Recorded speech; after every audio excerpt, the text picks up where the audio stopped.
दोस्तों, मध्य प्रदेश चंबल मुरैना जिले के परसा थाना क्षेत्र की बात है, जहां सोमवार की शाम अचानक माहौल इतना गर्मा गया कि पुलिस प्रशासन को भी पसीने आ गए। ये इलाका जो कभी बागियों और डाकुओं के लिए जाना जाता था, आज करनी सेना और भीम आर्मी के बीच हुए इस आमने सामने की वजह से एक बार फिर सुर्खियों में है। तो चलिए दोस्तों, बिना देर किए हम आपको ले चलते हैं मुरैना के उस इलाके में, जहां आज गोलियां तो नहीं चली, लेकिन शब्दों के तीर इतने जोर से चले कि पूरा थाना परिसर युद्ध के मैदान जैसा दिखने लगा। जानिए पूरा मामला क्या है, कैसे एक शख्स की जान बचाने की कोशिश ने पूरे इलाके में हड़कंप मचा दिया। दोस्तों, पूरा मामला सोमवार की शाम का है। वक्त लगभग 5 से 6 बजे का रहा होगा, जब लोग शाम की चाय की तैयारी कर रहे थे। तभी एक सनसनीखेज घटना घटी। लालपुरा गांव में रहने वाला गोविंद नाम का एक शख्स, जो कि पेशे से क्या करता है ये तो साफ नहीं है, लेकिन वो भिंड शहर से अपने घर वापस लौट रहा था। वो अपने स्कॉर्पियो गाड़ी में अकेला सवार था। शायद दिन भर की थकान उतार रहा होगा या फिर घर पहुंचकर परिवार के साथ शाम गुजारने की सोच रहा होगा। लेकिन किस्मत को कुछ और ही मंजूर था। जैसे ही वो पुरसा इलाके के किसी सुनसान या फिर व्यस्त रास्ते से गुजर रहा था, अचानक कुछ लोगों ने उसकी गाड़ी को घेर लिया। अब ये कौन लोग थे, किस पार्टी या समूह से थे, ये तो जांच का विषय है, लेकिन घेरने के बाद जो हुआ उसने गोविंद की रूह कपा दी। लोगों ने कथित तौर पर उसकी गाड़ी पर फायरिंग शुरू कर दी। हवा में नहीं, सीधे गाड़ी पर, उसे डराने के लिए या शायद मारने के इरादे से। और गोविंद के पास दिमाग था या कहें कि जान बचाने की चाह ने उसे फुर्तीला बना दिया। उसने पलक झपकते ही फैसला लिया, भागना था, लेकिन कहां? कोई सुरक्षित जगह नहीं थी। तभी उसे याद आया, पास में ही पुरसा थाना है। उसने गाड़ी की रेस बढ़ाई और सीधा थाना परिसर के अंदर घुस गया। जी हां दोस्तों, वो अपनी जान बचाने के लिए स्कॉर्पियो लेकर सीधे पुलिस थाने के अंदर जा पहुंचा। अंदाजा लगाइए कि वो कितना डरा हुआ होगा।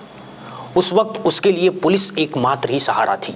अब दोस्तों, गोविंद को तो थाने में शरण मिल गई, लेकिन मामला यहीं खत्म नहीं हुआ, बल्कि असली ड्रामा तो अब शुरू होने वाला है। फायरिंग की खबर आग की तरह फैली और थोड़े ही देर में करनी सेना से जुड़े लोग जैसे भनक पा गए हों, सीधे थाने पहुंच गए। अब यहाँ ट्वीट देखिए, जिस शख्स पर फायरिंग हुई उसके बजाय करनी सेना के लोग उसी गोविंद के खिलाफ एफआईआर दर्ज कराने की मांग करने लगे। यानी दोस्तों, जिसने मुसीबत में पुलिस की शरण ली उसे ही अपराधी बताया जाने लगा। करनी सेना के लोगों का कहना था कि गोविंद ने ही उनके किसी आदमी के साथ मारपीट की या फिर कोई और हरकत की। अब पुलिस वाले बेचारे बीच में फंस गए। एक तरफ घबराया हुआ गोविंद और दूसरी तरफ उग्र करनी सेना के कार्यकर्ता।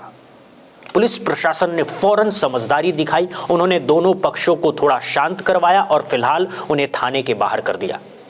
पुलिस की कोशिश थी कि मामले को शांति से सुलझाया जाए, लेकिन उनकी ये कोशिश कामयाब होने वाली नहीं थी। दोस्तों, आज के जमाने में सोशल मीडिया की ताकत कौन नहीं जानता है। मामला जब थाने के बाहर थोड़ा शांत हुआ तो असली धमाका सोशल मीडिया पर हुआ। करनी सेना के जिला अध्यक्ष साहब ने फेसबुक या किसी और प्लेटफॉर्म पर लाइव आकर के पूरे इलाके में हल्ला मचा दिया। उन्होंने लाइव पर चेतावनी दे दी कि अगर गोविंद के खिलाफ एफआईआर दर्ज नहीं हुई तो वो पुरसा थाने के बाहर धरना प्रदर्शन करेंगे और फिर इलाका बंद कर देंगे। अब जैसे ही ये लाइव वीडियो वायरल हुआ, मानो आग में घी डालने का काम किया। एक तरफ करनी सेना ने मोर्चा खोल दिया तो दूसरी तरफ खबर मिलते ही भीम आर्मी और आजाद समाज पार्टी के स्थानीय पदाधिकारी और कार्यकर्ता भी फौरन मौके पर दौड़ते चले आए। उनका कहना था कि गोविंद को बिना वजह फंसाया जा रहा है, वो मासूम है और उसकी जान बचाने की कोशिश की जानी चाहिए, ना कि उस पर केस किया जाए। अब दोस्तों, तस्वीर साफ हो गई है। थाना परिसर के बाहर दो धड़े नजर आने लगे हैं। एक तरफ करनी सेना के गुस्सैल युवा और दूसरी तरफ भीम आर्मी और आजाद समाज पार्टी के समर्थक। दोनों तरफ से नारेबाजी शुरू हो गई है। एक दूसरे पर आरोप प्रत्यारोप का सिलसिला शुरू हो गया है। माहौल इतना तनावपूर्ण हो गया कि लगने लगा अब भी झड़प हो सकती है। पुलिस प्रशासन के पसीने छूट गए। उन्होंने तुरंत भारी पुलिस बल बुलाया और दोनों समूहों के बीच सुरक्षा घेरे बना दिए। दोस्तों, वहां का नजारा किसी फिल्मी सीन से कम नहीं था। भीम आर्मी के कार्यकर्ताओं ने गोविंद के समर्थन में जोरदार प्रदर्शन शुरू कर दिया। वो नारे लगा रहे थे, गोविंद के साथ है इंसाफ, नहीं होगा कोई गफलत, जैसे नारों से पूरा माहौल गूंज रहा था। उनका कहना था कि गोविंद को बिना किसी गलती के निशाना बनाया गया और अब उसे बचाने की बजाय उसी पर केस थोपा जा रहा है, जो कि बिल्कुल गलत है। वहीं दूसरी तरफ करनी सेना के कार्यकर्ता भी कम नहीं थे। वो भी अपनी मांग पर अड़े हुए थे कि एफआईआर गोविंद के खिलाफ ही होगी। वो भी जोर जोर से नारे लगा रहे थे और पुलिस पर दबाव बना रहे थे। देखते ही देखते थाने के बाहर भारी भीड़ जमा हो गई। आसपास के दुकानदारों ने अपनी दुकानें बंद कर ली, लोग घरों में दुबक गए। माहौल इतना संवेदनशील हो गया कि किसी भी वक्त अप्रिय घटना हो सकती थी। पुलिस अधिकारी लगातार दोनों पक्षों को समझाने की कोशिश कर रहे थे। उन्होंने भरोसा दिलाया कि जांच पूरी तरह से निष्पक्ष होगी और जो भी दोषी होगा, चाहे वो गोविंद हो या फिर उस पर फायरिंग करने वाले, किसी को भी नहीं बख्शा जाएगा। लेकिन गुस्साई भीड़ को शांत कराना किसी भी चुनौती से कम नहीं था। इस बीच पुलिस ने कुछ और अहम कदम उठाए। सबसे पहले गोविंद को पूछताछ के लिए थाने के अंदर एक सुरक्षित जगह पर लाया गया। उसका बयान दर्ज किया गया और उस स्कॉर्पियो गाड़ी को कब्जे में ले लिया गया जिस पर फायरिंग हुई थी, ताकि फॉरेंसिक जांच की जा सके। पुलिस ने इलाके में फ्लैग मार्च भी निकाला ताकि लोगों में शांति बनी रहे और अफवाहों पर काबू पाया जा सके। दोस्तों, अब पुलिस के सामने सबसे बड़ी चुनौती यह है कि आखिर वो लोग कौन से थे जिन्होंने गोविंद पर फायरिंग की। क्या वो करनी सेना से थे या फिर कोई और गिरोह सक्रिय है? और करनी सेना गोविंद के खिलाफ एफआईआर क्यों दर्ज कराना चाहती है? क्या गोविंद और उनके बीच कोई पुरानी रंजिश है या फिर कोई और बात है? इन सभी सवालों के जवाब अभी पुलिस जांच में ही मिलेगी। तो दोस्तों, मुरैना के पुरसा थाना क्षेत्र का ये मामला फिलहाल शांत है, लेकिन तनाव अभी भी बरकरार है। दो संगठनों के बीच ये आमना सामना और सोशल मीडिया पर लाइव आकर दी गई धमकियों ने पूरे इलाके में हड़कंप मचा दिया है।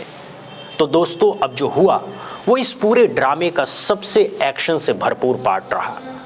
जैसा हमने आपको बताया, दोनों संगठन आमने सामने थे, माहौल गर्म था, नारेबाजी हो रही थी, लेकिन फिर अचानक सीन बदल गया।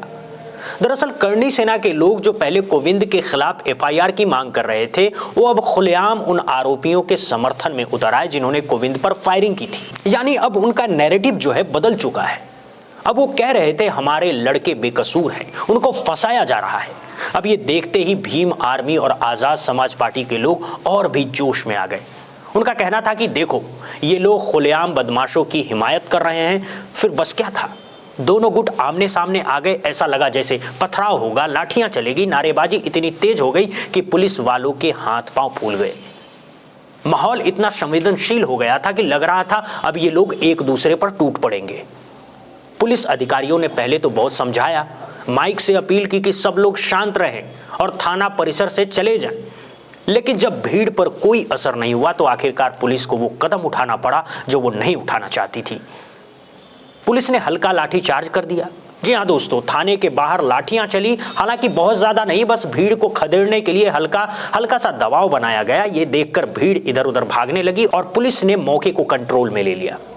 इस दौरान कई लोगों को हल्की चोट भी आई है, लेकिन बड़ा नुकसान नहीं हुआ है। अब दोस्तों, लाठीचार्ज के बाद जो हुआ वो इस कहानी का अगला ट्विस्ट है। पुलिस ने सिर्फ भीड़ नहीं खदेड़ी, बल्कि मुख्य आरोपी पर शिकंजा कसना भी शुरू कर दिया। पुलिस ने मौके से करनी सेना के जिला अध्यक्ष को गिरफ्तार कर लिया। जी हाँ, वही नेता जिसने कुछ देर पहले सोशल मीडिया पर लाइव आकर के धरने की चेतावनी दी थी, अब वो खुद पुलिस की हिरासत में था। उनके अलावा 3 और लोगों को भी गिरफ्तार किया गया है। ये चारों लोग करनी सेना से जुड़े बताए जा रहे हैं और पुलिस इनसे पूछताछ में जुट गई है। पुलिस का कहना है कि इन लोगों ने माहौल खराब करने की कोशिश की और प्रशासन के आदेशों की अवहेलना की है, इसीलिए इनके खिलाफ सख्त कार्रवाई की जाएगी। अब ये देखना दिलचस्प होगा कि इनकी गिरफ्तारी के बाद करनी सेना का अगला कदम क्या होता है। क्या वो और ज्यादा उग्र होंगे या फिर फिलहाल शांत बैठेंगे? फिलहाल तो इनके समर्थन में रोष है, लेकिन पुलिस के सख्त रुख के आगे उनकी एक नहीं चलती दिखाई दे रही है। लेकिन दोस्तों, जहां एक तरफ करनी सेना के लोग गिरफ्तार हो रहे हैं, वहीं दूसरी तरफ भीम आर्मी और आजाद समाज पार्टी ने एक ऐसा कदम उठाया जिसने सबको चौंका दिया है। इन दोनों संगठनों ने अपने ही लोगों पर बड़ी कार्रवाई कर दी है। आप सोच रहे होंगे ये क्या बात हुई, तो सुनिए। इस पूरे विवाद और थाने के बाहर हुई झड़प के बाद आजाद समाज पार्टी और भीम आर्मी के आला कमान ने गहरी नाराजगी जताई। उन्होंने मुरैना जिले और पोरसा ब्लॉक की अपनी पूरी कार्यकारिणी को तत्काल प्रभाव से भंग कर दिया है। जी हाँ दोस्तों, बिल्कुल सही सुना आपने, पूरी टीम को बर्खास्त कर दिया गया है। इस संबंध में जिला संयोजक की तरफ से एक आधिकारिक पत्र भी जारी कर दिया गया है। अब सवाल उठता है कि आखिर ऐसा क्यों किया गया। माना जा रहा है कि संगठन में आला कमान को यह लगा कि स्थानीय पदाधिकारी इस मामले को संभालने में नाकाम रहे और उनकी वजह से मामला इतना बढ़ गया, या फिर हो सकता है कि उन्होंने बिना अनुमति के ऐसा कदम उठा लिया हो जो संगठन की नीतियों के खिलाफ रहा हो।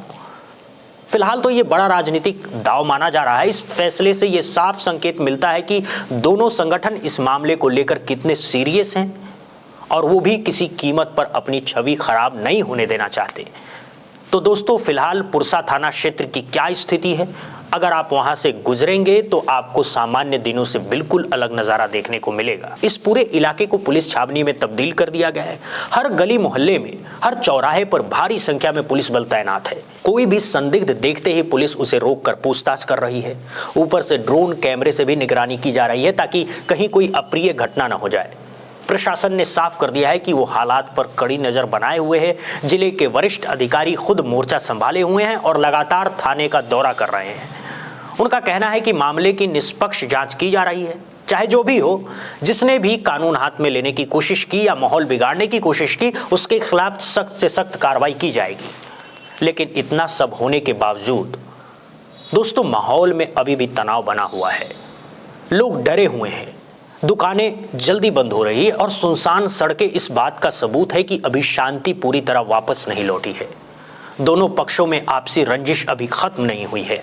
ऐसे में देखना होगा कि आने वाले दिनों में ये मामला और क्या करवट लेता है। फिलहाल प्रशासन की कोशिश है कि किसी भी कीमत पर हालात को कंट्रोल से बाहर न जाने दिया जाए। तो दोस्तों, मुरैना के पुरसा थाना का ये मामला अब एक नए मोड़ पर पहुंच गया है। गिरफ्तारियां हुई, लाठीचार्ज हुआ और बड़े संगठनों ने अपनी कार्यकारिणियां भंग कर दी। अब असली सवाल ये है कि क्या इस एक्शन में माहौल ठंडा होगा या आगे और भी बवाल होना बाकी है।